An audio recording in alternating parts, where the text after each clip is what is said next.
Hello guys, and welcome back to this channel, where today guys, I'll be showing you how to add payment methods on Shpock. So guys, the first thing that you of course need to do is go to Google and type in shpock.com. After that, you just need to go and log into your profile or register to Shpock if you haven't already done that of course. But now guys, let's see what we actually have in front of us here. So in the top side of the screen, as you can see, we have the search bar where you can go and search for anything, of course, on this website. In the top right corner, we have the inbox and, of course, your selling, buying, watch list, save researches, reviews, save locations, help center settings, and the logout option. But now, guys, let's see how you can actually go and add payment methods on Shpock.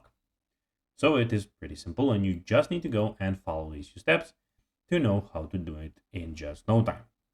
So first of all, open the, of course, app or the website and navigate to My Shpock by tapping on your profile icon in the top right corner, as I did just now. And click on anything, of course, here. Now, tap the gear wheel icon in the top right corner to access the, of course, settings. And then after accessing the settings, select payment methods from your menu.